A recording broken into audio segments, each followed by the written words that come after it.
Hello, everybody. Good morning, good afternoon, good evening, depending where you are. Welcome to this online seminar of the Central Asia program at the George Washington University. My name is Marlène Laruelle. I'm the director of the program and delighted to have you with us today for this event, which is part of our series for the 30th anniversary of the independence of the 5 Central Asian countries. We will be discussing today, and that's really a themes that is very dear to me, questioning Sovietness in post-Soviet nation building. And I'm really grateful to Diana and Assel to have been working with the team of colleagues on that issue, because I think we tend indeed very often to use the notion of Soviet legacy without questioning what is Soviet and what is legacy, right? It's a kind of obvious intuitive definition that we have that we think makes sense. And that's really great to now have group of scholars looking at what do we mean by legacy and whether that's how that's kind of meaningful and transform, and how it's in fact a very fluid notion. And I'm really happy also that it's a group of young or rising scholars all from the region, which means that they are also the ones who are able to capture a lot of these nuances about what means Soviet and what means legacy. We have a great group of people here. Let me just introduce them very, very briefly. You can read more their bio on the website. We have Zulfiya Imyarova, who is at Narhoz University, Anar Valiev from the Azerbaijani Diplomatic Academy, Viktoria Akchurina from OSCE Academy in Bishkek, Assel Tutumlu from Near East University in Northern Cyprus, and Diana Kudaibergenova from the University of Cambridge. Before giving you the floor, I would like first to begin with Assel, who will give you an overview of the collective project, and then we will be moving to the different presentation. So Assel, the floor is yours. Thank you so much, Marlene. Thank you so much for hosting us. This represents, basically the roundtable represents the ongoing conversations that we have had between each other, and all of us have been motivated by the fact that we are not very satisfied with the way Sovietness has been defined before. And so we wanted to basically challenge the ideas of legacy, as Marlene have told already, which are too rigid and temporal. They even provide a kind of spatial boundaries, that this is Soviet and this is post-Soviet, or this is Soviet and this is non-Soviet. And that interpretation, it provides this beautiful picture, but it doesn't really exhibit the changing nature and purpose of the institutions, practices, different actors that may pick up on that. We've also been dissatisfied with this idea of form and content. If you remember the famous description of universal culture by Stalin, Sovietness has been categorized as national in form, Soviet in content. And so frequently we see that how Sovietness has been appropriated or defined as a kind of like ethnic practices that are appropriated, that are appropriating the Soviet doctrine, making, for example, Sovietness in Kazakhstan different from Sovietness in Ukraine. And so it has this very nativist agendas, and assume that Sovietness is a kind of remains in tune with subverted practices that are happening underneath in the national or ethnic forms. We've also been dissatisfied with a kind of a top-down idea where Sovietness is seen as an official ideology, or the way regimes legitimate their strategies. And so that's why we wanted to go beyond that it's not really just the top-down approach. It is much more complex than that. And the last, but not least, the dissatisfaction with the definition of Sovietness came from this idea of the bottom-up, that there are some kind of Homo Sovieticus that are running around. They have certain mindset, they have certain idea about how they behave, certain values. And these perspectives are important to basically they allow us to kind of keep the hand on the pulse of the region and see how people identify themselves and what kind of ideas they are looking at. They're also important because they depict a different and alternative realms of the political, how Sovietness, for example, is thought of or depicted or constructed in various, let's say, non-conventional or unconventional political realms, in arts, films, construction projects. Instead, what we wanted to do is to rethink Sovietness as a kind of, in a sociological manner, as a kind of space in between, as a matter of a dynamic field that is driven by multiple political actors, without necessarily having a predefined goal in mind, and that it is indeed a very fluid process. So that's why what we wanted to do for today's roundtable is to give the participants an opportunity to answer 3 questions, basically. We invited them to take the concept that they're working on that is relevant to the nation building in the Soviet times, and then see how it's been covered in literature, and then outline the appropriations and practices of the concept in the present. So that's basically what the value added, so to say, and a kind of a framework where we are operating that will assist our listeners and other participants basically in understanding what exactly is the contribution. Thank you. Thank you so much, Assel. Let's now give the floor to Zulfiya to begin. Zulfiya, I think you have a PowerPoint to share. Yes, thank you very much. Do you see my screen? Not yet. So, No, yeah. not yet. So do you see my screen? No. No? Oh, sorry.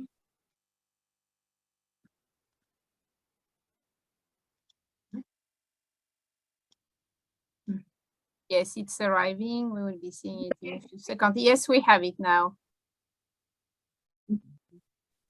So my research problematizes with the application of the Soviet concept of friendship of peoples, which define nations as ethnicities in post-Soviet Kazakhstan.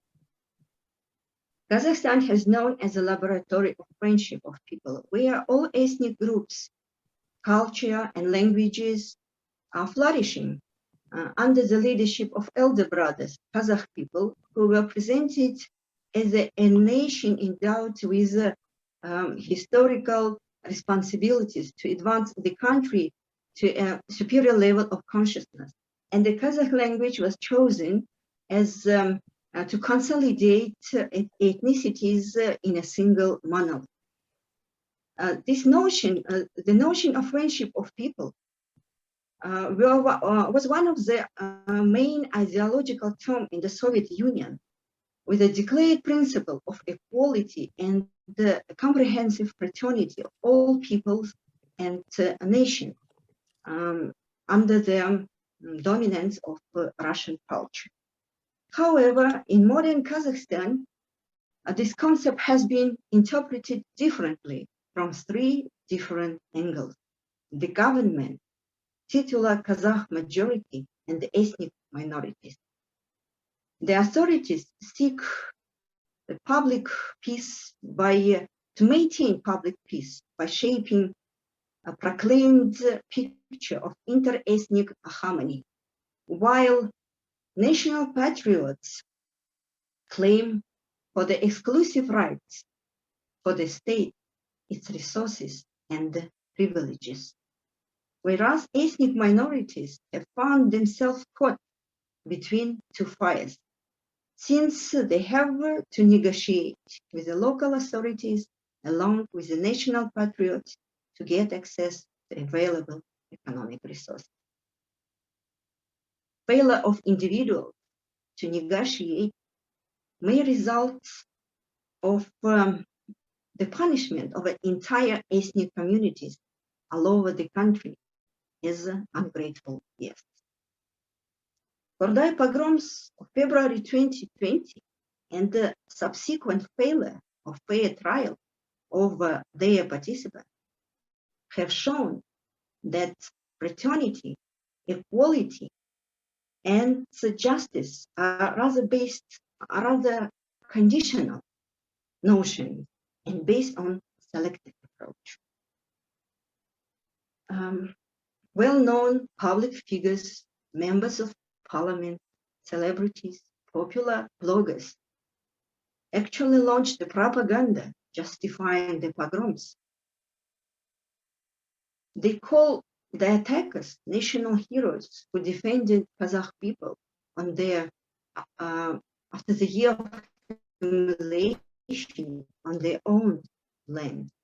And Zungans were accused in ignoring Kazakh tradition and the Kazakh language.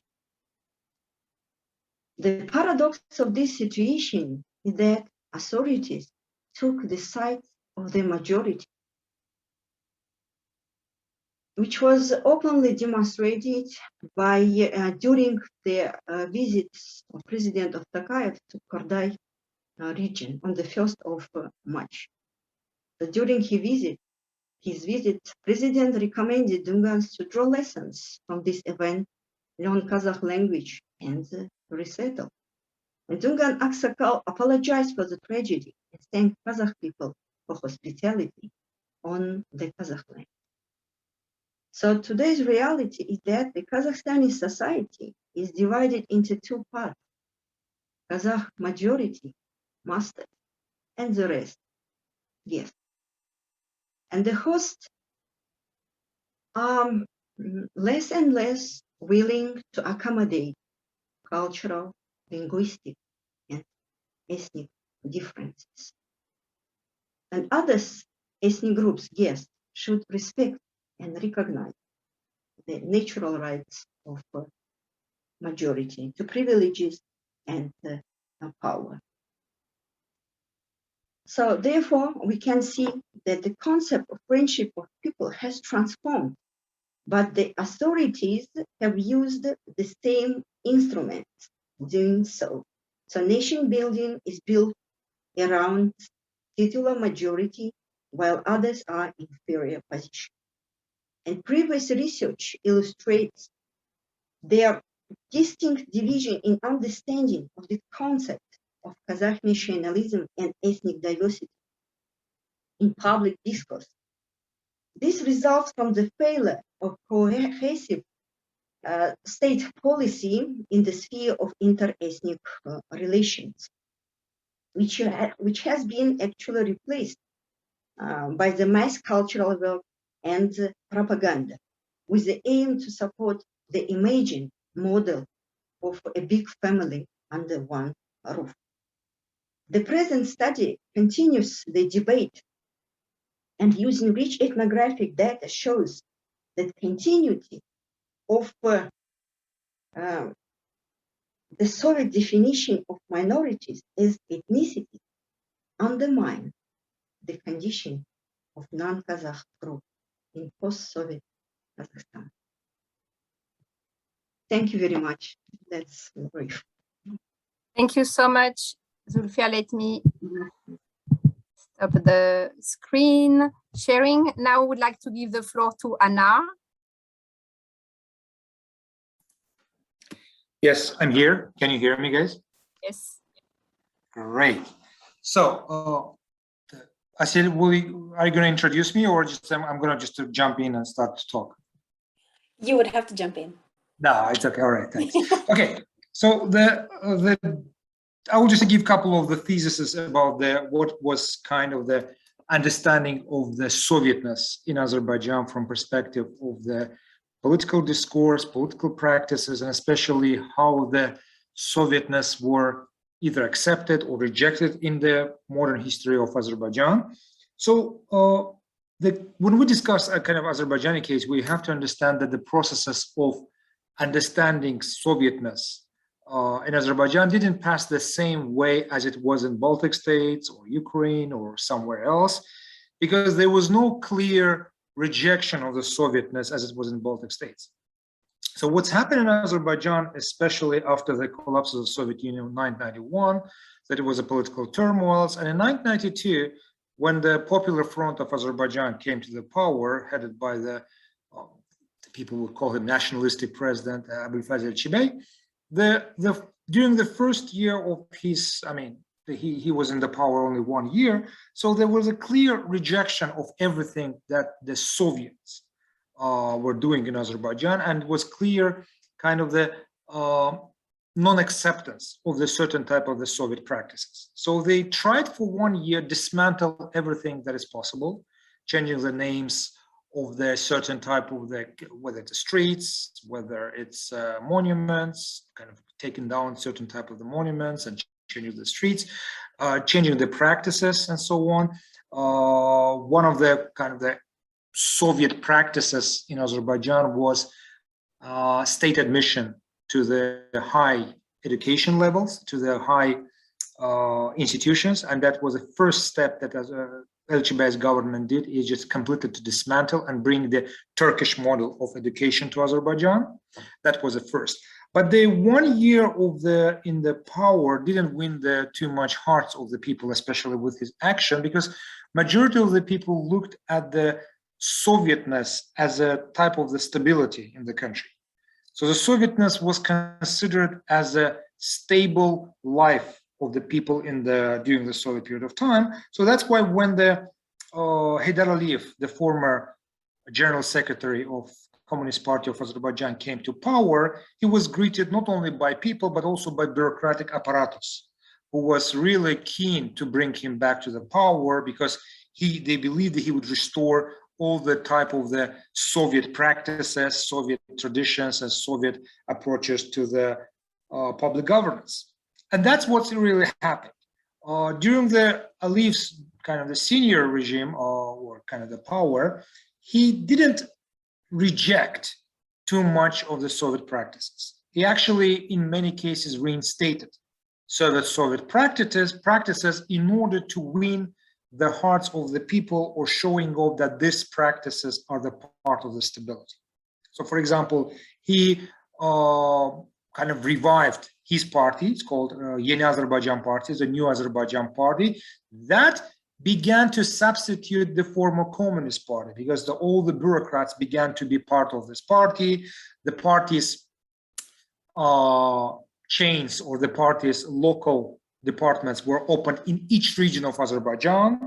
The head of the local regional party head was kind of the second person in that region, similar to the Soviet type of Soviet Union practices, when the secretary of the local communist net, or local communist cell, will be considered the second person in the regions. So that was kind of within the first 10 years when he came to the power, and he looked at it not from perspective of reviving of the Sovietness, but mostly from perspective of how to strengthen his power. So Anar Valiev's approach to that was looking from the public administration perspective, again, bureaucratic apparatus, bringing back the same practices, whether it's a different type of the practices of allowing people to use their power for the certain type of the benefits and so on. That's a period when Azerbaijan was called a lot of time kind of the corrupted state, or there was a lot of corruption or so on. But that practice has also existed in the Soviet Union. So he didn't change much of this practice in order to keep stability, because the first 10 years were kind of unstable. First 7 years were unstable in Azerbaijani political agenda. So most of the practices was giving the kind of the impression that this kind of the situation will help to stabilize situation. Vice versa, it started from 2003 when Ilham Aliyev came to the power, his son.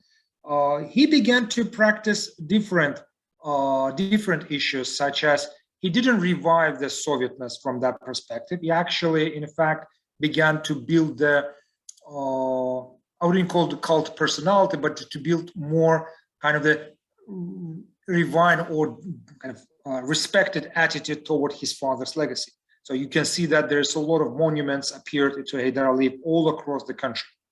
There are a lot of posters of Anar Valiev, the statements of Anar Valiev, citates of the Anar Valiev appeared all across. So it's similar to what you see that during the Soviet Union, when everywhere you would see that Lenin's monument or Lenin's statements and so on. So that was a major practice in the kind of the political agenda, what they try to do. And you can see right now, I mean, after the so many years, that these practices still exist at certain point, not much used because Aliyev Jr. using different mechanism of stabilization rather than using the Sovietness. And Sovietness today is less kind of the cultural kind of the attitude, rather than more, I would say, bureaucratic practices. So even if before it was more cultural, political, plus bureaucratic, so today it's more about bureaucratic practices such as instructional ways of doing certain things, decision-making process, hiring to the jobs. Once you would get hired to the job, you have to be getting certain type of the recommendations from somebody from inside the circle and so on. But in the cultural and political level, it's not existing too much from that perspective. That will be too much of my thesis. I will be really open for Q&A sessions, so let me know. Thank you. Thank you, Anna. Would like now to give the floor to Victoria.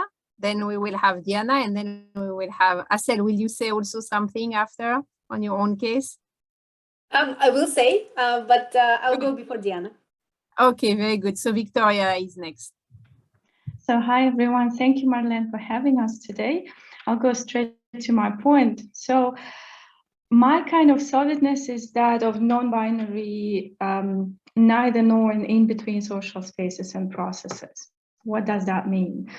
So it means that Central Asia is still an evolving social space where mutually exclusive processes exist, emerge, and actually they would define what Sovietness means today. I would try to illustrate. So basically, we all witnessed the Tajik-Kyrgyz border conflict in April, right? Which was one of the hundreds instances over the past few decades. And conventionally, we tend to think about that as something that has been seeded during this Stalinist times as some evil cartography, right? To disseminate conflict and embed the conflict in this social space.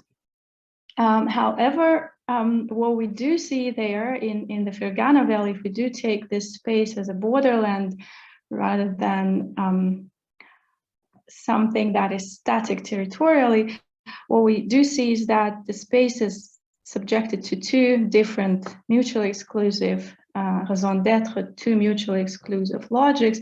One would be that of territorial isolation, and another one would be actually of societal interdependence, cross-border societal interdependence. And again, conventionally, we tend to think that Sovietness is this institutional legacy, this evil cartography that Central Asian states have been subjected to.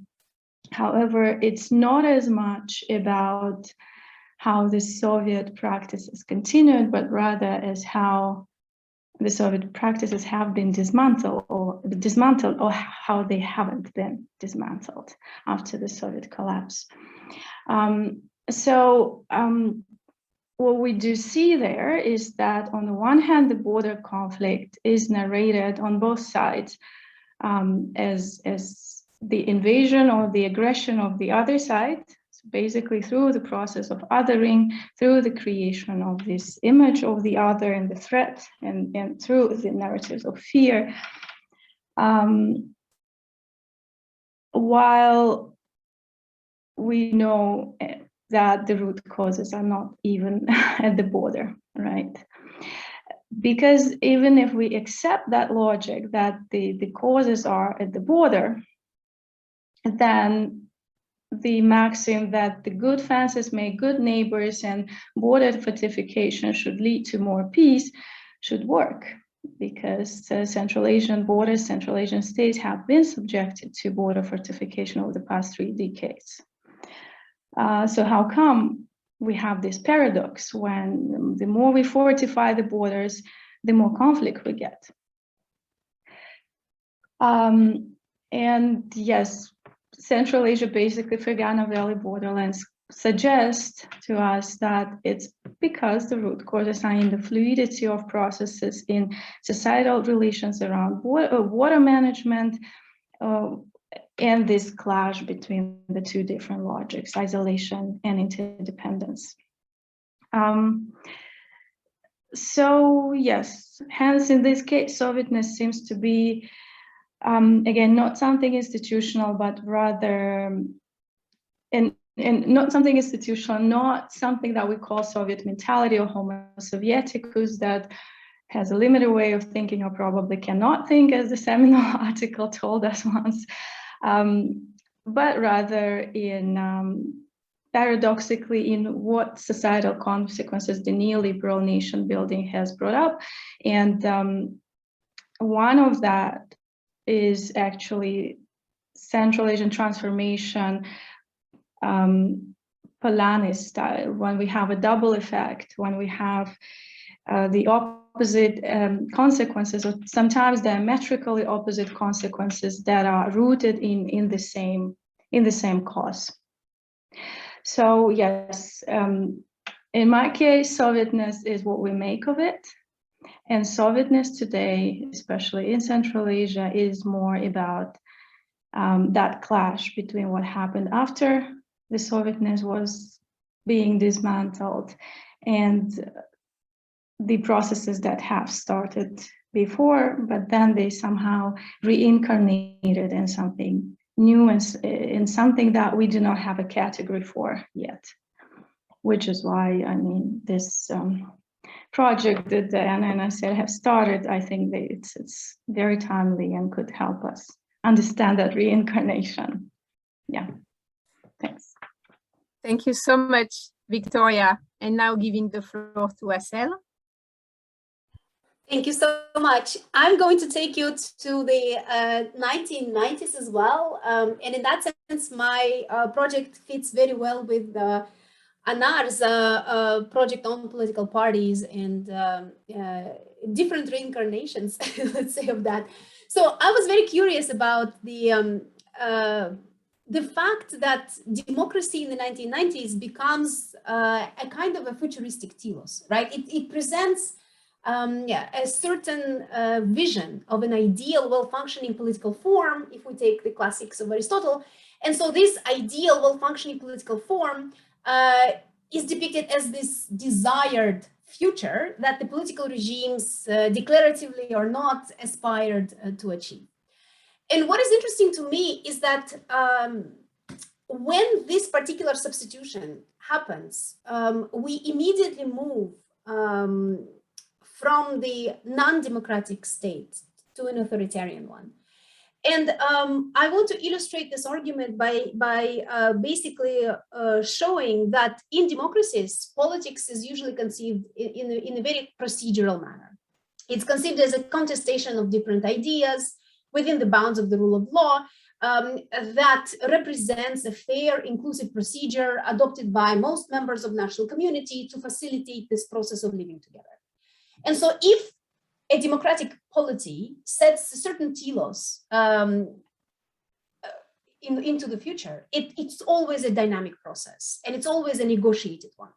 It is embedded in everyday experiences, manifested in multiple changing discourses and normative practices.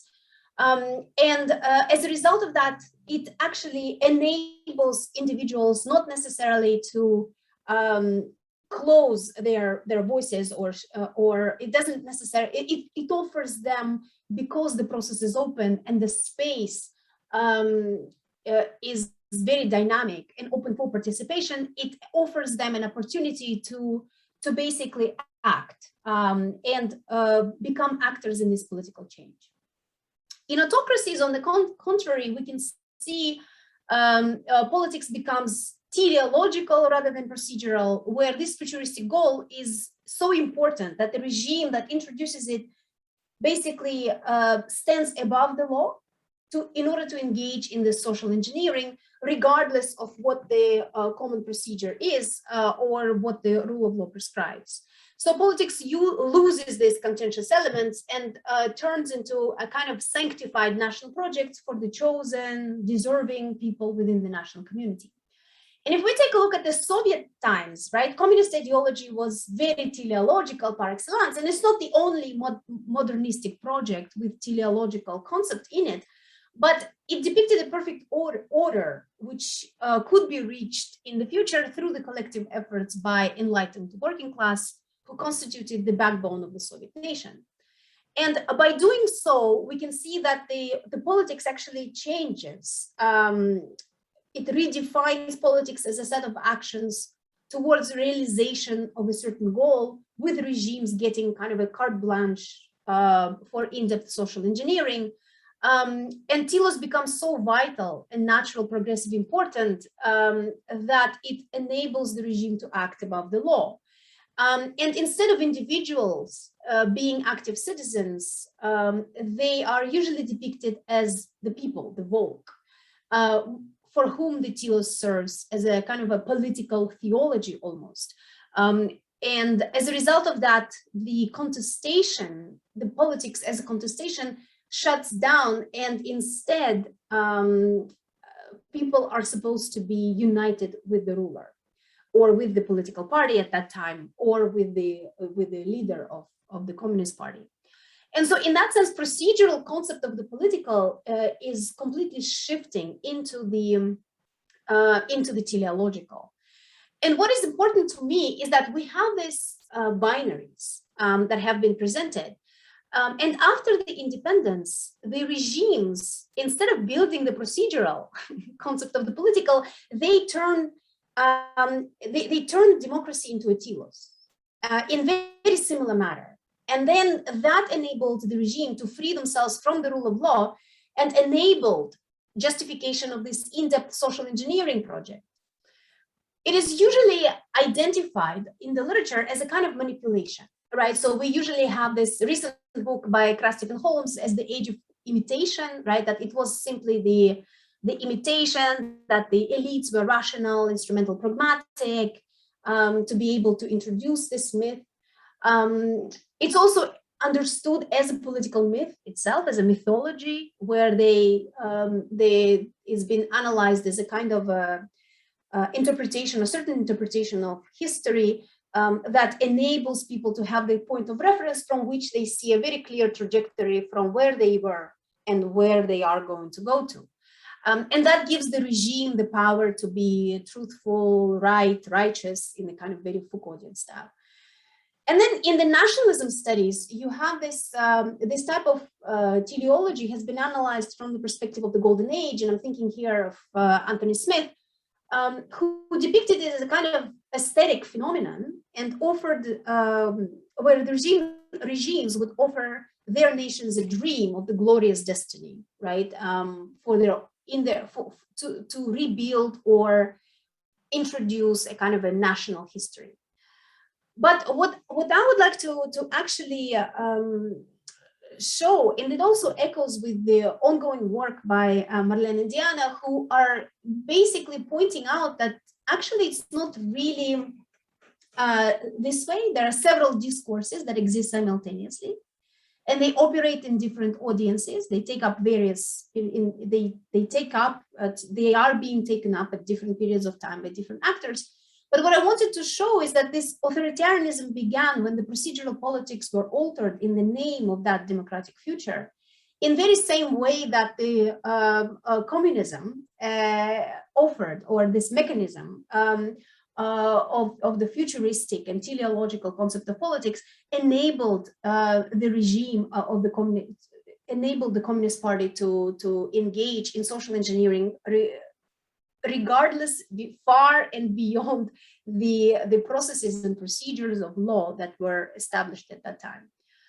And so what is interesting also to me is that this social change, of course, I foresee that there may be comments from the audience that this social change may be modernistic. So some people may say, well, what makes it so different? What makes Sovietness different from other types of social engineering?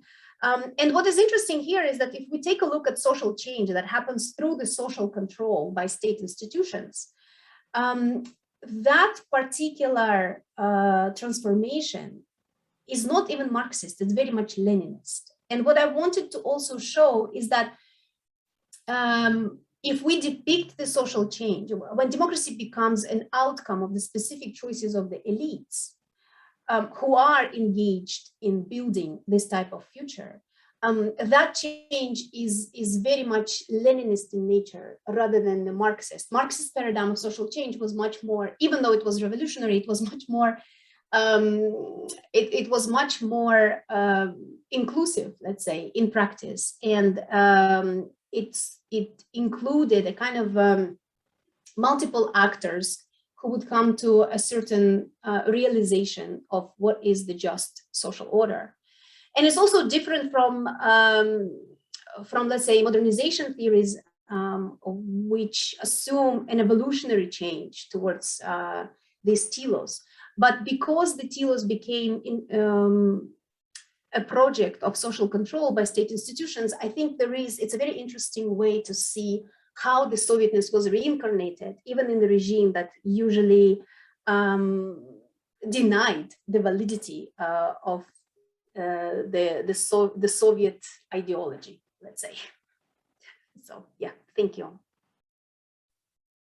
Thank you so much, Assel. And I'm now giving the floor to Diana, and I invite everybody to ask questions in the Q&A. We will be opening the discussion very soon after Diana's presentation. Thank you so much. I'm just reminding everybody who joined us a bit later that this is a workshop of the participants of the special issue project that Assel and I are editing on Sovietness and post-Sovietness in nation building, widely defined in the region.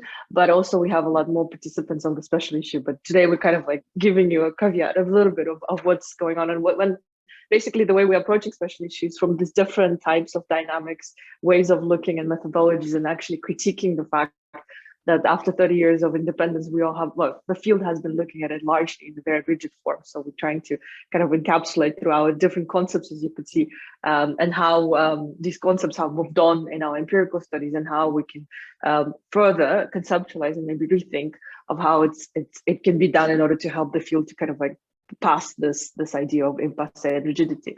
And I'm a political sociologist, I'm a scholar of a student of power relations and networks. And in this particular project, I'm contributing a piece on reconstructing different codifications of what we've seen as a very kind of like potent Soviet concepts and categories in nation building. And in particular, just briefly today, because I don't have much time before the discussion starts, but one of my concepts that I'm looking at is ethnicity. And I'm kind of providing the genealogical approach of how Soviets codified ethnicity, because it was one of the strongest institutions and categories of defining the society and social governance, but also was part of the particular ideology of Soviets, both domestically, of talking about self-determination for these, let's say, formerly colonial peoples, and narodnosti as Lenin, because he identified there was a hierarchy for him personally, what was the nation, was narodnost and stuff like that, which is often overlooked in his earlier writings.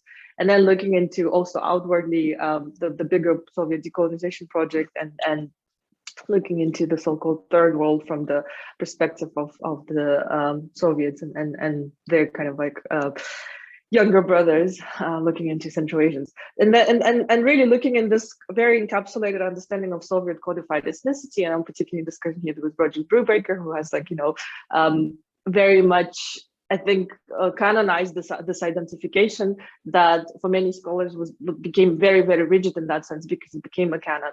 But I'm looking beyond the fifth graph and looking into how and why this institution of ethnicity has moved on. And even though we often think about, for example, titular language or dominant language is one of the identification with ethnicity, how it has moved on, not only from the idea of sort of Russian-speaking Kazakhs or non-Kazakh speaking Kazakhs and other people who don't speak their native language, also parts of Russia, which is often overlooked. What about non-Tatar speaking Tatar or Russian-speaking Tatars and so on?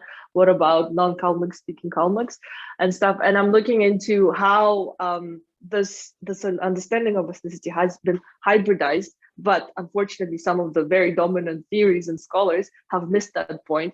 Of course, we know the fantastic work by Marlene, and she often talked about how we need to look into not only linguistic connections, but also overall complexity of ethnicity.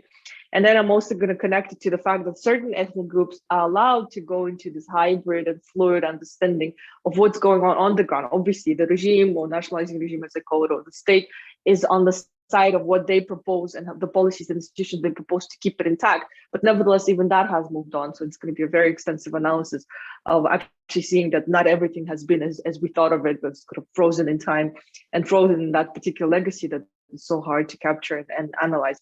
But then on the other hand, other ethnic groups, particularly ethnic minorities, and that's what some of my biggest criticism have been actually, in fact, frozen in time and within specific institutionalized makeup, and which is a very transnational, it's across different borders, it's not just in a particular country, have been unfortunately encapsulated, but not only particularly by post-Soviet understanding, but also by external understanding. And OSCE, for example, plays a very important role here of how, if we think about Crimean Tatars, how they were encapsulated as this minority that cannot think beyond its own boundaries of that specific ethnic minority. So my paper is going to be very, very critical and very conceptual of that dominant concept of, because I think in nation building, particularly when we're thinking of post-Sovietness, ethnicity is this very much domineering and canonical category or means of analysis that unfortunately has not been very looked critically at for a very long time.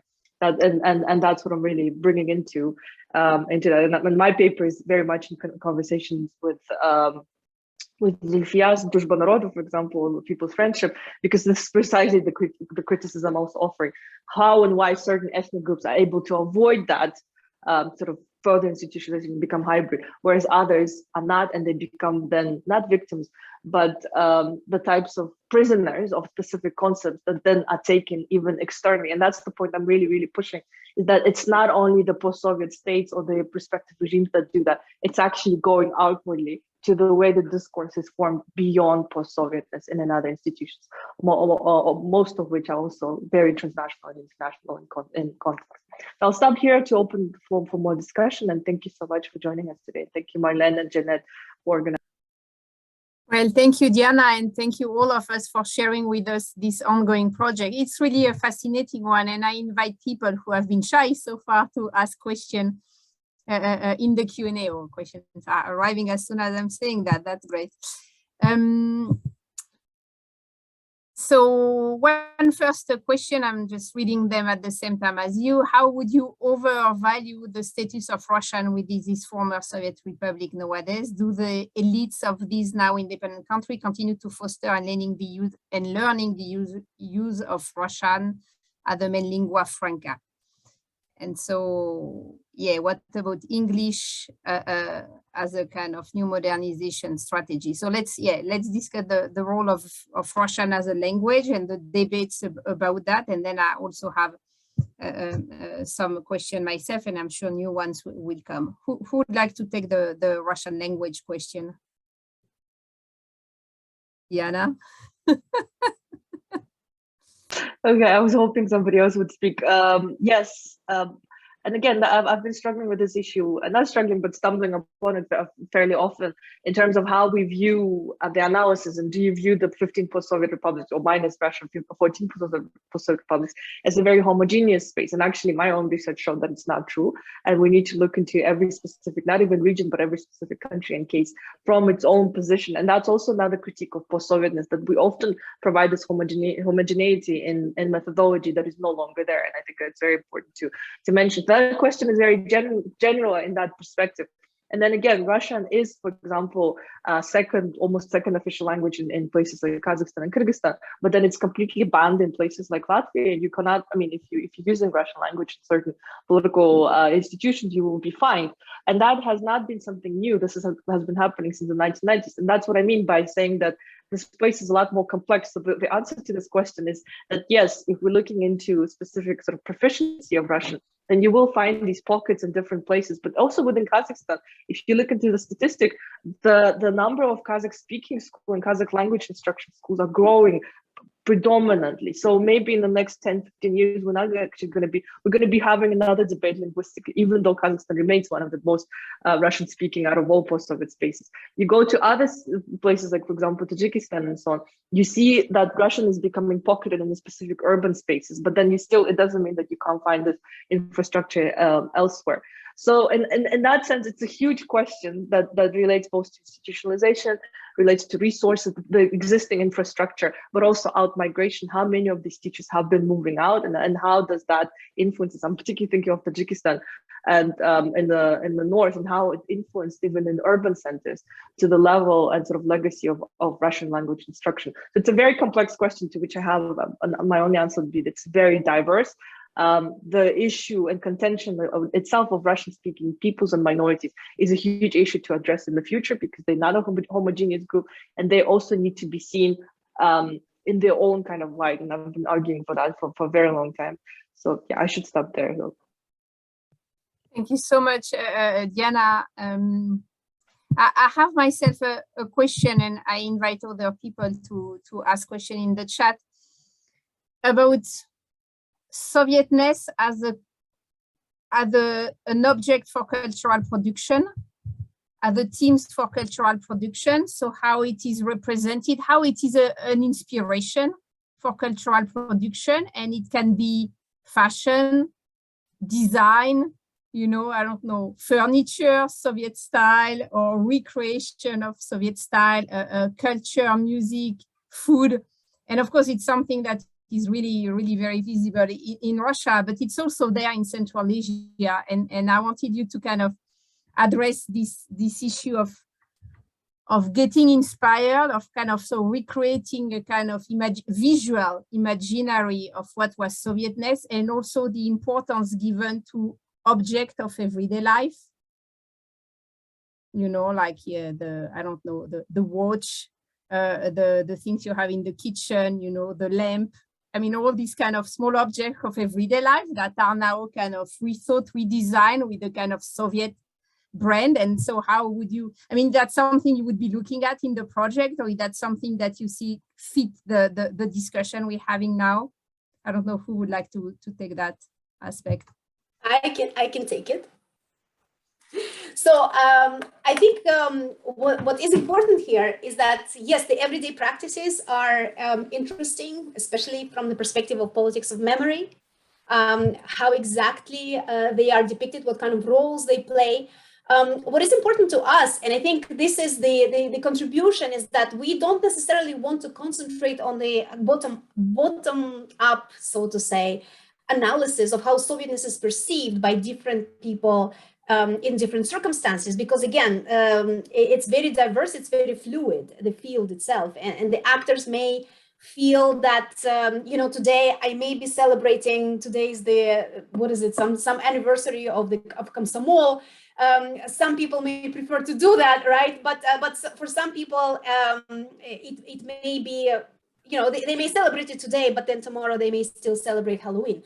So in that sense, it's very difficult to actually get to. And what is important to us is that we are looking at we are conceiving, let's say, space as a field, right? As a field where different actors, for political reasons, can take it up as a repertoire of action, right? So Soviet symbols, Soviet discourses, foods, fashion, and so on, they are carrying certain political messages, and they are depicted or taken with certain actors for certain reasons. And I think what the intention is more important to us rather than the so to say everyday practice. And we, in that field, we understand that the Sovietness that is depicted in certain symbolic politics may be taken not only by the regimes that is top down, and therefore that has the power to enforce certain things. Obviously, we don't necessarily disregard the hierarchies as well,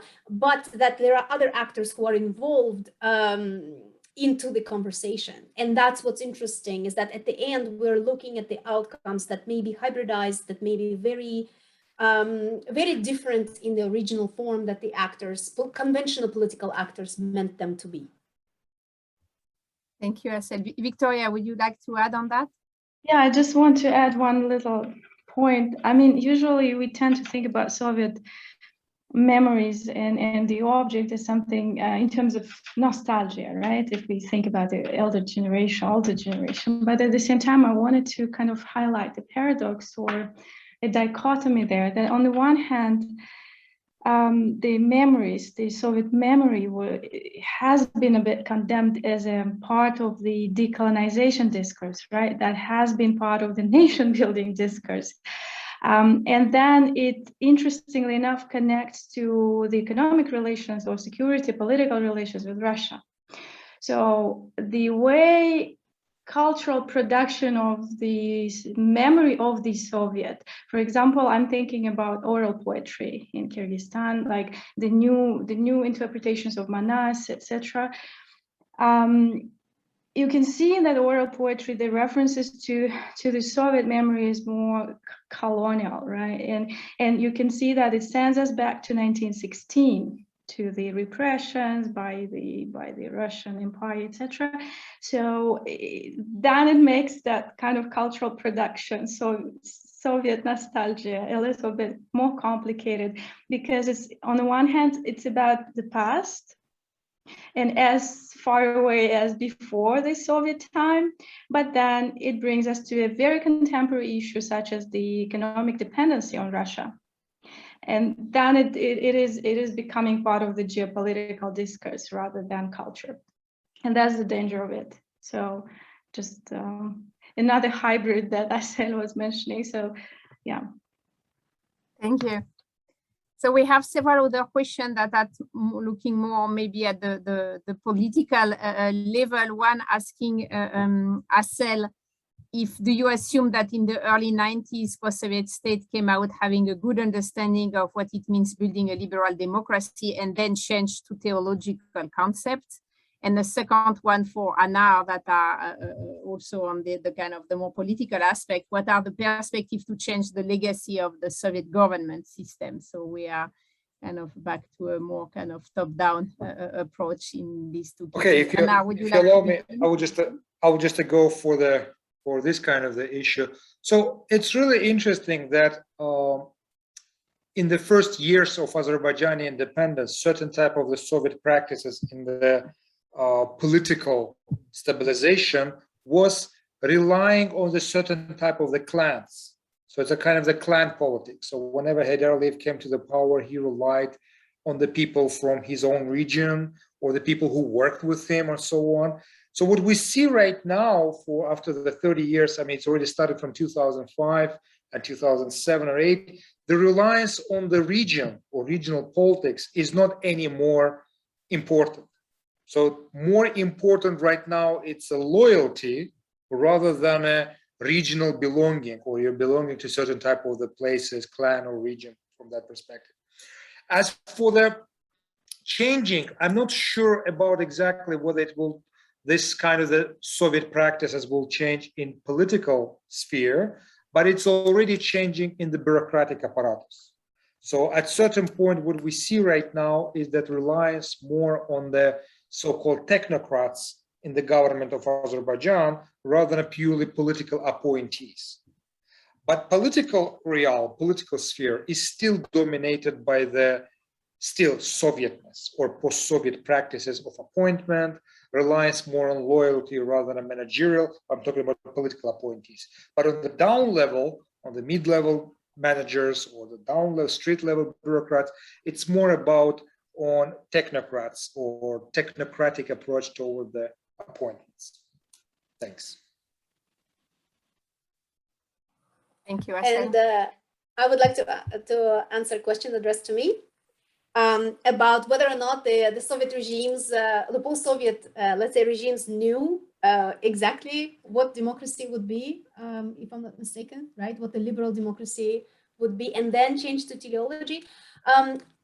Rather than having this particular explanation, I think the benefit of our gaze that is in between, right? Not the top down, not the bottom up, enables us to understand that the end product that we are dealing with is the result of multiple conversations that are happening. And what is important here is that the regime might have had the power to decide how to conceptualize democracy and what to do with this idea. But it was indeed the result of multiple discourses that they were embedded in. And one of them were, for example, the discourses that were coming in from various consultants on democratization, change, civil society building, and so on. Another discourse was coming from the people who were engaged in this transition paradigm, the experts in economic change, and therefore came up with this idea, also had their own modernizing prescription of modernizing projects. So there are multiple discourses, and so you cannot really say that the regime basically had a kind of, in a Tsarist manner, had certain options on the table and just decided to go like this. I think the politics behind it is much more interesting, and it's interesting to tease out these different ideas that are coming in from the, so to say, the hybrid reincarnated project. Great, thank you so much. We had a question that I think is an important one about the kind of generational differences.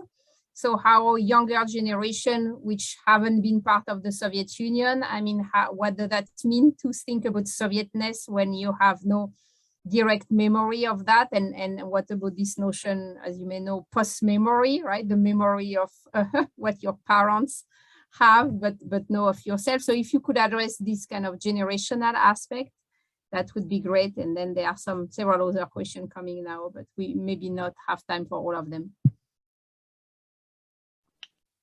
Okay, I'll address them methodologically, and since I'm the one constantly talking about what does it mean to be post-Soviet for the younger people who were born in 2000s, I'll do that. I think also there are, first of all, the type of surveys that were done on young people in Central Asia.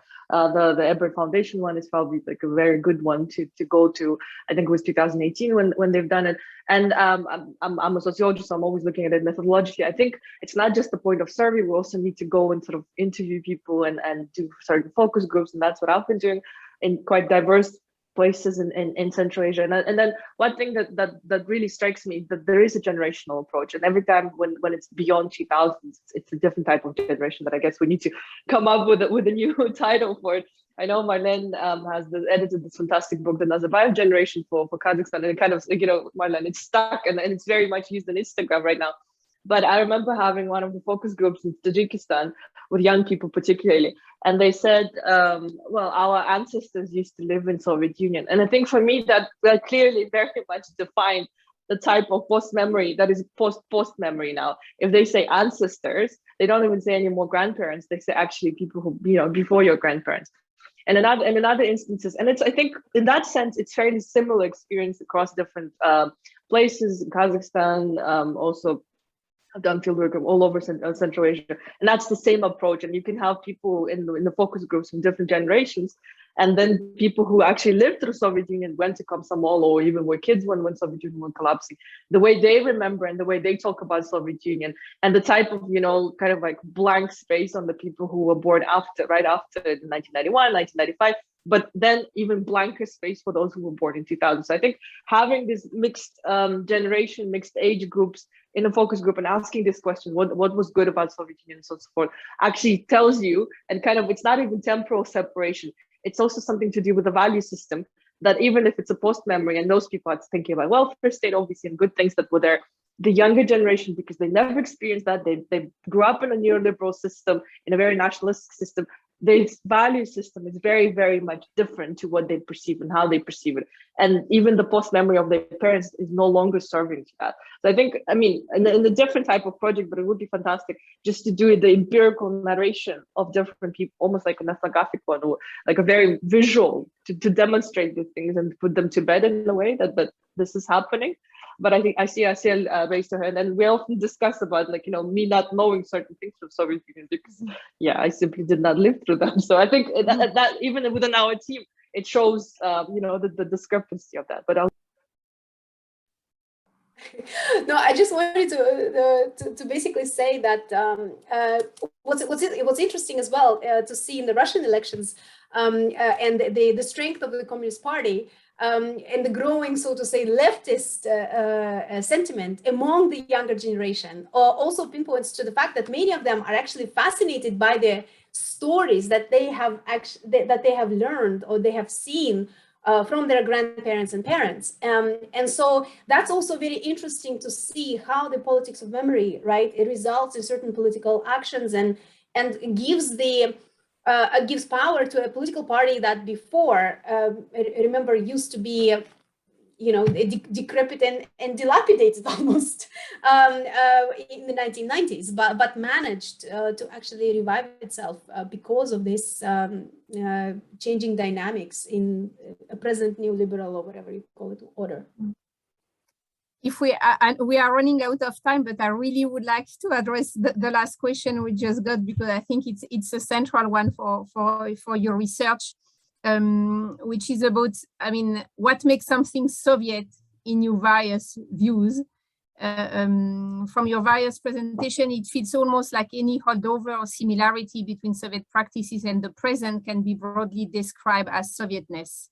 So I'm curious about what you see at the content of Sovietness. So if you can address that as a kind of final conclusion of this really stimulating discussion would be great. Well, for my own project, I see it as the way of social change, a social change through the control, and not necessarily as an evolutionary or some kind of inclusive change of social engineering.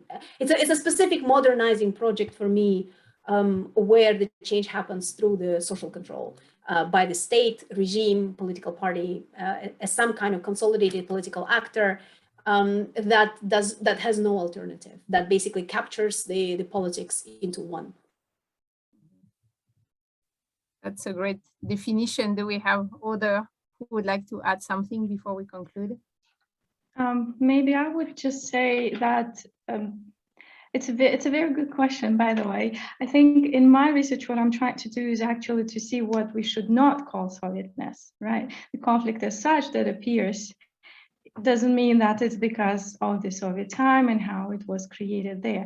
However, what probably remains, or rather, I'm not sure if it remains, but that people pick up from the past is the survival strategies, like how Joel Migdal would call them, right? When you have to survive cross-border, relying on the communities, on the self-governance practices, rather than on the state, and this very schism between the state and society, and how society has to survive, sometimes in a, if you wish, in a Soviet way, right? In this grassroots way, in making a community substitute a collective farm, etc., right? So that would be my vague definition. I think it's an ongoing work and an ongoing thinking that you will probably not be finished even when you will be done with the special issue. So I wanted to thank all of you for the really stimulating, it's innovative, it's creative, it's good to have kind of refreshing perspective of this notion of Soviet legacy. So wanted to thank you very much for that. And we are all looking forward for the special issue and the continuation of this kind of debate. So thank you all, everybody. Thank you for our audience to be such active on the chat, and thank you all of you for this great presentation, and hope to see you very soon for another of our events. Thank you. Thank you so much. Well. Bye-bye.